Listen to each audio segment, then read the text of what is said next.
Nos volvemos a encontrar para seguir avanzando sobre los ejes temáticos de la antigua retórica. En el encuentro anterior desarrollamos la retórica como técnica. En especial hicimos hincapié en la retórica como método. Trabajamos también dentro de la retórica como método, dentro de las pruebas técnicas y las pruebas estratécnicas, dentro de la vía lógica, y también empezamos a abordar la vía psicológica, en cuanto al etos y el patos. Ahora bien, en el encuentro de hoy vamos a avanzar con la tópica. Entonces nos preguntamos, ¿la tópica es solamente un método? ¿Un método en cuanto al encadenamiento de las premisas y la conclusión? ¿La tópica solamente se refiere a esos moldes que son los hechos, los indicios, los valores, las presunciones? Bueno, como vemos en la próxima pantalla, los hechos, las presunciones, los indicios, constituyen la tópica como método, pero no es el único campo de abordaje, sino que por el contrario, la retórica también, como vamos a ver, es un casillero y una reserva. La tópica como reserva da lugar a otro concepto que es el de los géneros retóricos, ese depósito de lugares comunes y lugares específicos permite un agrupamiento de los discursos en géneros. Ahora bien, ¿qué significa la tópica como casillero? ¿Qué abarca? La tópica como casillero podemos perfectamente compararla como un gran armario, un gran placar, donde hay lugares vacíos, casilleros vacíos que se deben llenar de contenidos. La tópica como casillero trabaja con el qué decir, y las respuestas a ese qué decir constituyen lugares vacíos. Son premisas que constituyen, como vemos en la próxima pantalla, lugares vacíos, red de formas vacías. Ahora bien, esa pregunta por el qué decir se despliega a través de otras preguntas, a través de otros lugares. Estos lugares los tenemos que pensar como las grandes preguntas que se hace tanto el orador antes de producir un discurso, como también podemos pensarla desde el punto de vista de un diseñador antes de producir una pieza. Antes de producir una pieza se pregunta, ¿quién? Pero ¿quién en el sentido de cómo se va a construir como enunciador? ¿Cómo se va a construir como enunciador? ¿Cuáles van a ser las marcas a través de las cuales se va a construir? ¿A quién se dirige la pieza? Cuando nos referimos a quién se dirige, nos estamos refiriendo no solo al destinatario concreto, sino a la construcción de ese destinatario a través de las marcas. El diseñador o el orador se va a preguntar por qué, para qué, de qué modo persuade esa pieza. ¿De qué persuade? Se va a preguntar también. Y bueno, estas son las grandes preguntas por las cuales atraviesa el qué decir. Ahora bien, como vemos en la próxima pantalla, la tópica es también una reserva. Es una reserva en el sentido de depósito de lugares, depósito de estereotipos. Y decíamos al comenzar que por este depósito de estereotipos, la retórica fue considerada durante mucho tiempo como algo menor, como una disciplina menor que se reservaba simplemente el lugar de repetir estereotipos. Ahora bien, como vemos en la próxima pantalla, en la tópica como reserva aparecen las respuestas a esas preguntas. Y esas respuestas son lugares comunes repetidos. Repetidos por los medios de comunicación, por nosotros, entre otros. Como vamos a ver en la próxima pantalla, en la tópica como reserva aparecen los lugares comunes y específicos. Los lugares comunes son formas vacías, fórmulas vacías, que se llenan con estereotipos repetidos.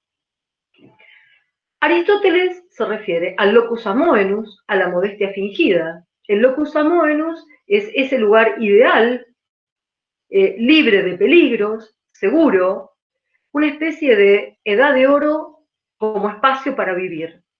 La modestia fingida, y nosotros escuchamos a diario los lugares comunes que circulan, por ejemplo, en las posiciones fundamentalistas en contra de la de los delitos o por el tema de la inseguridad. Cuando alguien comete un delito, ¿qué dice el estereotipo? ¿Qué se repite? Bueno, hay que mandarlo al sur, hay que mandarlo a cargar bolsas, hay que mandarlo al sur a una cárcel aislada, quizá recordando la cárcel de Ushuaia. En fin, cuando alguien cuando está desocupado, dice, bueno, en realidad están desocupados porque no quieren buscar trabajo. En fin, son estereotipos repetidos por los medios de comunicación, circulan en las piezas y repetidos por nosotros también. Por el otro lado, aparecen los lugares específicos. Los lugares específicos se vinculan ya a esferas determinadas, esferas de circulación determinadas. No son comunes a todas las esferas. Como dice, son específicos o concretos. En la próxima pantalla vamos a ejemplificar el lugar común del locus amoenus. Este lugar común, muy empleado en muchísimas piezas, que intentan vender countries o barrios cerrados. Fíjense con este césped inmaculado, perfecto, despojado, el árbol, las flores, y los niños remontando un barrilete en forma ideal. Esto, insisto, es repetido para vender barrios privados o countries. Bueno, como vamos a ver en la próxima pantalla, en la tópica como reserva, estos lugares comunes se distinguen en el posible o imposible, existente, inexistente, y los lugares de la cantidad, en más o en menos. Bueno, lo posible es superior a lo imposible. Pensemos que en este momento, en el contexto de la cuarentena, se está intentando promulgar en el Congreso, es posible promulgar una ley a favor de que la gente recuperada del COVID done plasma sanguíneo para que se recuperen otros compatriotas. Entonces, es posible promulgar esa ley. Lo existente es superior a lo inexistente. Podemos ejemplificarlo con un refrán que circula en la doxa: más vale pájaro en mano que 100 volando. Más vale tener un proyecto concreto que exista que 100 proyectos inexistentes. Lo existente es preferible a lo perfecto. Luego tenemos un lugar trillado, que es el de la cantidad. Podemos ejemplificarlo a partir del contexto de la cuarentena. Para argumentar sobre el verosímil de la cuarentena, si es efectiva o no efectiva, se emplean. Desde el gobierno y los infectólogos, los que asesoran al presidente, se dice que la cuarentena es exitosa porque permitió que menos gente se contagiara, permitió menos casos de COVID en la Argentina. Por el otro lado, los que están en contra de la cuarentena afirman que la cuarentena no es exitosa porque han cerrado gran cantidad de comercios. O sea, desde el punto de vista económico, la cuarentena no es exitosa. Ahora, observemos cómo se utiliza el lugar de la cantidad para afirmar sobre un verosímil y su contrario. En esto reside el juego retórico. En la pantalla siguiente vamos a trabajar con lugares específicos aplicados a esferas particulares. Estos lugares específicos son aplicados a los tribunales, los estrados judiciales, los discursos que se argumentan para acusar o defender, en las honras fúnebres, los discursos de alabanza a la persona que acaba de fallecer, o los discursos de aprobación para una ley en la asamblea pública. Estos eran las tres esferas que Aristóteles en el siglo IV a.C. observaba y sobre las cuales sistematizó los géneros retóricos, que son lo que vamos a ver que vamos a trabajar en la próxima pantalla. Entonces, estos lugares comunes y los lugares específicos nos permiten el abordaje de los géneros retóricos. El concepto de géneros retóricos aparece en el siglo IV, es formulado por Aristóteles, y es un concepto ya muy moderno, porque él incorpora a la cuestión, a la tipología de los géneros, La circulación, diríamos modernamente, la praxis social. Esos géneros retóricos se van clasificando según distintas variables. Aristóteles presenta los géneros digamos, aborda los géneros en otra obra que es la Poética, en cuanto, por supuesto, clasifica los géneros poéticos. Pero esa clasificación de los géneros poéticos es una tipología, digamos, estable, en la cual no se le agrega esta praxis, la circulación. Bueno, como vemos en la próxima pantalla, tenemos género judicial, epidíctico y deliberativo. En cuanto al género deliberativo que dijimos que es el que circulaba en la asamblea pública, quiero hacer una aclaración.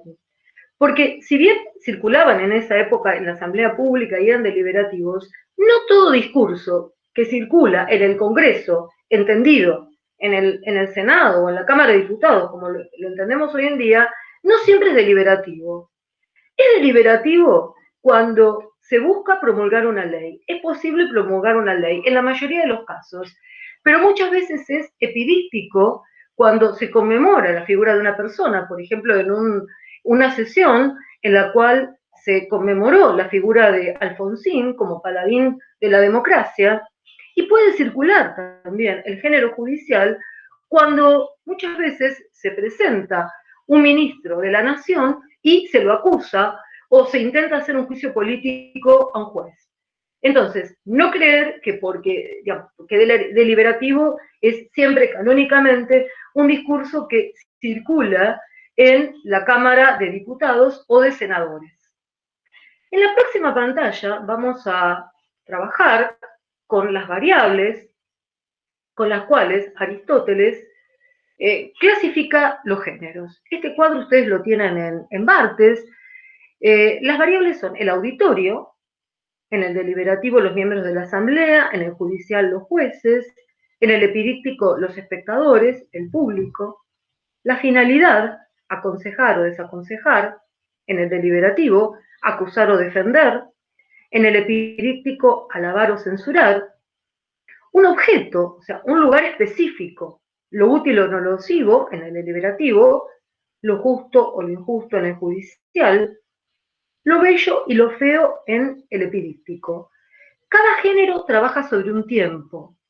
El deliberativo a futuro es posible. El judicial opera sobre el pasado porque acusa o defiende sobre algo que ya sucedió. Y el epidíptico alaba en el presente.